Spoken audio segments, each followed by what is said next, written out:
Hello, loyal subjects. Today we are discussing something that has been on the minds of everyone for the last 2 years. I am, of course, talking about City of Heavenly Fire by Cassandra Clare, the 6th and final book in the Mortal Instruments series.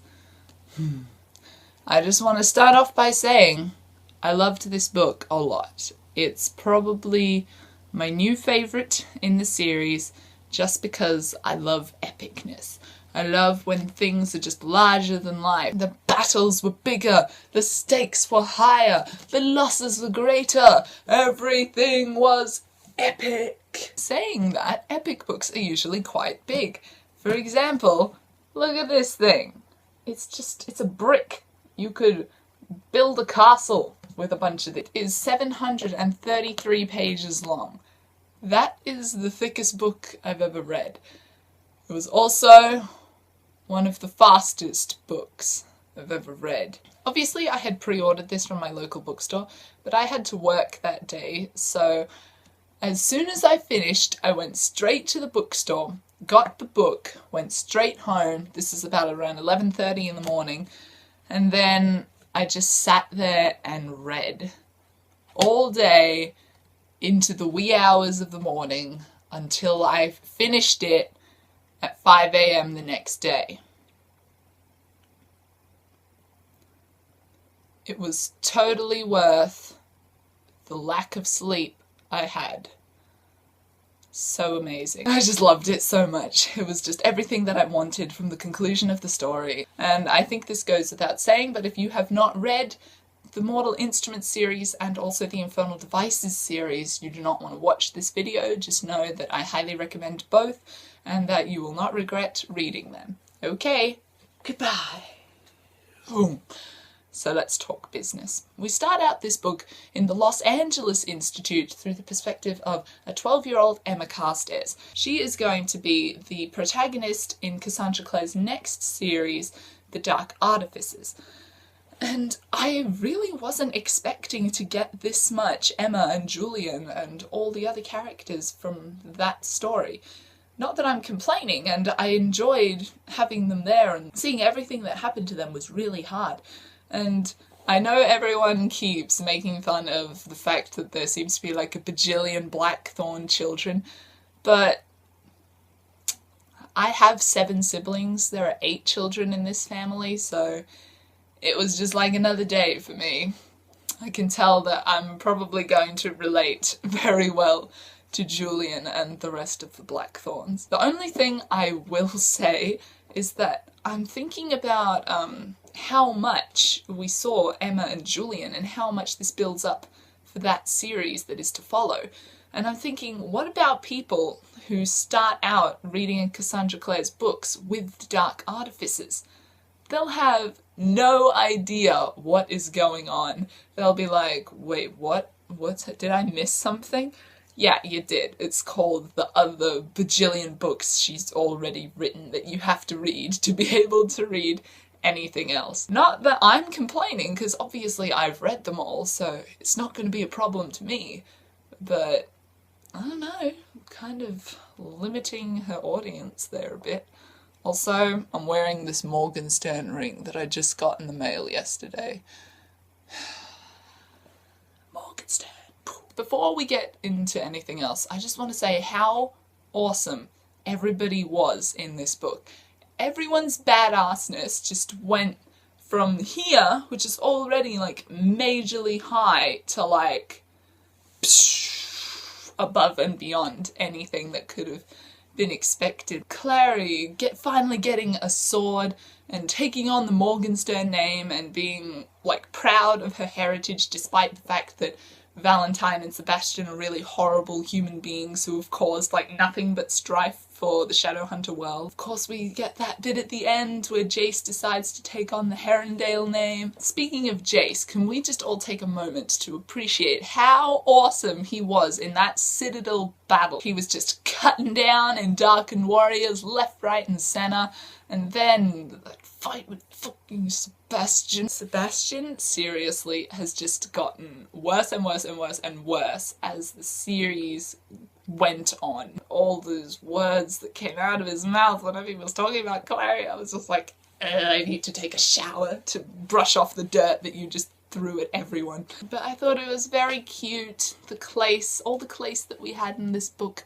and their moments were especially sweet just because they're going through so much and all they want to do is protect each other. And that scene when Clary was talking to Jace after Sebastian had shown up in the house and it was like a really close call and he told her that Sebastian tried to rape her, and I was just like, whoa, that is some heavy stuff right there. Just seeing that word printed in black and white on the page, it just kind of like smashed everything open. Like, you know, this is real, like this danger is real. Clary, this is her life basically, and it's really messed up. Then we have all the other characters who as well had an equally hard time. Let's discuss Jordan, because I think we all called it that Jordan was going to be one of the characters to die, because he's still a big enough character for it to be considered a major death, but I was glad that he bit the dust instead of someone else that I liked more. So it wasn't that sad. But what did surprise me was Maya. See, what happened was I thought that either they were both going to die, Jordan and Maya, or Maya was going to take the money that Jordan had offered her in the City of Lost Souls and use it to go to college, and that would kind of be how her story wrapped up. But that's not what happened at all. She was so kick-ass in this book. Oh, just taking over the clan and getting the vampires to help them, taking out Maureen. Thank you, Maya. She was seriously getting on my nerves. It was all just so great. I found myself looking forward to the Maya chapters, despite everything that was happening in Idris. That's a bit weird, right? Then we have Simon. Now, for a long time, I thought Simon was going to die, because I thought one of our, like, big six, being Clary, Jace, Izzy, Alec, Simon, and Magnus, one of them was going to die. And I thought that was going to be a way that they rolled up the Sizzy story, because obviously there was the problem of Simon being a vampire and being immortal so that they couldn't be together. So I thought he was going to die, or he was either going to, like, become the head of the vampire clan just so he could get the vampires on the Clave side, Shadowhunter's side. And I thought that that was just going to be it. He was going to kind of go away, like, in a similar style to how Jem left at the end of Clockwork Princess. But no, that is not what happened at all, and we'll talk a bit more about that later. All the scenes with him and Isabel were so great. Every single one of them was pure gold. First, we have the part where they're doing this weird role-play Lord Montgomery type deal, and that was just hilarious already. But then Alec walked in on them and just made it even more hilarious. Then, of course, we have the part where Simon is drunk on the blood Raphael gave him, and he starts screaming outside the Lightwood's house, and Isabel throws open her window and is like, "Get away!" And then Alec throws open his window and he's just like, "What is this? Early caroling?" I could not stop laughing. That was just so funny. And then to put the cherry on the top, when Izzy and Simon start making out again in the demon realm, of course Alec has to walk in again and just be like, "Ow, why do you have to keep doing these things around me? My eyes!" I feel like Alec's presence is a central part of Simon and Isabel's relationship. And then, of course, we have Alec. Now, he was kind of out of sorts at the start of the book, mainly because him and Magnus had broken up right at the end of City of Lost Souls, which destroyed my soul. I lost my soul because of that. I thought that there was going to be a lot more back and forth, because obviously we know from snippets and things that Jace went to talk to Magnus, and then we learned that everyone else had already gone to talk to Magnus already. And it was just, I thought there was going to be a bit more, like, bitterness between Magnus and Alec, not bitterness, but like Magnus not wanting to be with him anymore. But then, of course, he shows up as all the Shadowhunters are leaving and they kiss. And he says he's forgiven him. And I'm just like, then get back together, you fools! And then he goes to Idris, and they are going to get back together. Well, it's alluded to anyway. And then, of course, he has to get kidnapped by those damn fairies. Never trust a fairy. That is one thing that we have learned in this series. Never trust a frickin' fairy. Unless they're actually Shadowhunters, in which case you can trust those fairies. As soon as that invitation was sent out, I knew this is not good. We know the fairies are on Sebastian's side. That's another thing, everybody kept acting so shocked when it was revealed like the Seelie Queen and Sebastian were in bed together. But we've known since City of Lost Souls that the fairies were going to side with Sebastian in this war. Because doesn't anyone else remember that scene where he's sitting down with Melion and discussing that the world is going to burn and that the fairies might as well be on his side anyway? Because I sure as heck do. Not that I expected anything more from the Seelie Queen. Seriously, that woman has no redeeming qualities whatsoever. At least, like, Valentine and Sebastian and stuff were interesting characters. But no, she was just straight up stone cold bitch. And I can't believe they didn't kill her when they had the chance, because she is obviously going to be playing a part in the next series, and I sure as heck hope that they come back and finish the job the way it should have been. Alright, I've been waiting for this, but let's just take a moment to appreciate how badass Alec was in this book. Now, if you don't know, Alec is my favourite character in all of Cassandra Clare's books, with Will being a very, very close second, but Alec is my favourite. I've been rooting for him since the start. He's always been, you know, the softer spoken one of the group, the one that's trying to follow the rules and keep the peace between everyone. You know, he was the one trying to impress his parents and the Clave, and he felt like he had all these responsibilities, mainly because he was the oldest and stuff like that. And I feel like his turning point in this book was when he found out about Robert's affair with this other woman, and he was just like, you know what? I'm done. I'm done trying to impress everyone. I'm just gonna do whatever it takes to get shit done. And he got shit done. That scene in the Great Hall when the consul had this knife at her throat and he fires the arrow through the air and it hits the knife out of his hand, and then Jace jumps forward and then he tackles Jace to the ground like, no! And then the dais explodes in this fiery inferno and everyone's like, whoa! That was awesome. You cannot deny that that was awesome. And then again, when they go into the fairy realm, they discover that the fairies have betrayed them. As soon as he had his boot on that fairy's chest, I knew that Melion was going to be one of the people that died, and shocker, he was. You come between Alec and Magnus, you're gonna feel Homeboy's wrath. You know what I'm saying? And then, again, when they're in the cave, when Jace and Clary come back and they find him lying down by the fire, and he's just like, I did not make a pie for 3 reasons. 1, we do not have any ingredients to make a pie with. 2, I do not actually know how to make a pie. And 3, Reem, I am not your bitch. So, of course, we are then trapped inside the demon realm, and the first thing that we see when we go into this demon realm is that everybody is having these dreams. When we first saw Clary's dream, it was very sad, and by the way, like, that was what could have happened if the world had been a little different. And I just thought, okay, yeah, this is part of the story, because obviously we read from Clary's point of view quite a lot. But then we saw Simon's dream, and I got really excited, because that meant we were going to see everybody's dreams. And of course, when Alec's dream came around, that was just really funny. Oh, I love that Magnus broke through the dream and it's just like, wake up, you idiot, this is a dream, obviously. That is not how I think Magnus sounds, by the way, just to clear the air. I was really curious about what Jace's dream was, especially since we didn't see it. I thought that she was saving Jace's dream for last, but no, we didn't find out until later what it was. Right when he tried to kill himself with heavenly fire. And come on, we knew that they had a plan. Obviously they had a plan because they weren't telling everyone else what had happened. They were just like, you just gotta trust us.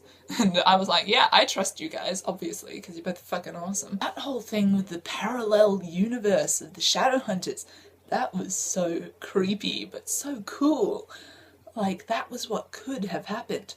A big theme in this book is things that could have happened if something had just been slightly different. Oh my god, when Isabel got bitten by that demon, I thought for sure she was going to die, because I'm like, okay, we've been preparing ourselves, she is a main character, this is it, Izzy is going to die.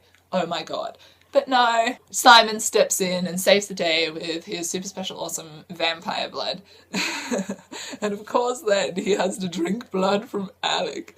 And when they come back, Jason's like, oh, was it sexy? It wasn't sexy. It was a little sexy. It wasn't. I had some feelings. This whole book is just so funny. Cassandra Clare's sense of humour is just so great. Then of course we get into the big battle at the end, what we've been waiting for this whole time. And of course Clare makes a show that she's joined Sebastian's side, and I didn't doubt for a second what she was doing. Like, obviously she had a plan. Not that I don't think Clare wouldn't sacrifice herself for the sake of the Shadowhunters and everyone that she loves, but I knew that obviously something was up. And so when she stabbed him with the sword that she transferred the heavenly fire into, and Sebastian burned away, and we had Jonathan, who's sorry and who was nice and who was just apologising as he bled out with his head in Jocelyn's lap and Clare at his side. And that was really sad because, you know, can you imagine what it would have been like if Jonathan had actually been there through the whole time with Clare and Jocelyn? It would have been so different. But of course Valentine had to be the world's largest cockwaffle and screw everything up. So of course we've defeated the villain, but we have this small issue of being stuck in Shadowhunter hell. Hello Magnus. So of course we finally learn who Magnus's demonic father is after all this time of guessing. And he is an even bigger douche nugget than what we were anticipating. He says, I'll let you go with Magnus's immortality. And so I thought, okay, this is good. You know, this has been an issue for Malik. Finally, he'll just be immortal. He can age with Alec. They can die together. It will not be a problem in their relationship anymore. But then, of course, we forget Magnus is actually like 400 years old, and so without his immortality, he's a dead man. But then Simon is like, take my immortality. I'm only a teenager anyway. I won't die from old age. And we're thinking, okay, this is good. This solves the problem with how are Simon and Isabel going to be together. But then, of course, we forget that vampires are dead. So if we take away Simon's immortality, he's a dead man as well. But then Magnus's dad is just like, oh, I can make him alive again. Hello, demon magic. But of course, it's not that simple. And so he takes away Simon's memories. Oh, that was really sad. That was really hard to read. Like, especially because I was like, oh, poor Clary, poor Isabel. Like, they care about him so much and he doesn't even know who they are anymore. But then, hello, he is now a mundane again, and he's obviously proven that he can handle the shadow world quite well. Let's make him a shadow hunter. Let's ascend him. Ah, I did not see that coming. Of all the conclusions that I thought was going to happen with Simon's story, I did not guess that he was going to become a shadow hunter, because obviously we know vampires can't become shadow hunters. But that was so cool, because now him and Isabel can be together without any immortality problems. And of course, Magnus and Alec got back together as well. But I still think that it's going to play a role somehow in the Dark Artifices. I think they're going to show up, because obviously we're going to see the Mortal Instruments characters again, and they're going to be like in their early 20s, and we're going to see how they've been doing the last couple of years, who is moving up in the world, how their relationships are. I still think Magnus might somehow lose his immortality. So, we have that lovely epilogue, which is Luke and Jocelyn's wedding, finally. And then we see Jem with Tessa. And obviously, throughout the book, Jem had become a human, like a mortal again, which was a thing that I was scared of, because I think we all guessed it, that the heavenly fire that was in Jace was what was going to be used to burn out any demonic energy inside of Jem. Now I thought, but we also have to use that as a weapon to kill Sebastian, so I wasn't sure how exactly it was going to go down, but no, it just turns out Jace had a lot of heavenly fire to go around. And it was so good to see them happy together. That was nice. And then Jocelyn introducing Tessa to Clare, and we just see all of our heroines together in this one book, and it was really great. And then that scene with Alec and Robert was really cool, because finally we see Alec, who has really come into himself, who's accepted entirely who he is. And he's like, you know what, I don't want to talk to you, you're an asshole, go away, just back up, alright? And then we learned that Robert's parabatai, Michael Wayland, was in love with him. That was interesting, didn't see that one coming. So I think if Cassandra Clare does write this Wicked Treasons book, which is set in like the Uprising, the Circle's time, that would be really cool, like knowing that. We end it with everybody's happy. Simon shows up and he like kind of recognises Clary and Isabel, and they are all chilling down by the lake where they once raised the angel Raziel. Good times. Even though I was a little sad that this series had finally come to an end, I wasn't too sad, because we all know that it's not really over, that we'll see them all again in the Dark Artifices, and I just really love this series. It will always have a special place in my heart. So I guess that's all that I have to say on this particular topic. I will see you again soon. Goodbye.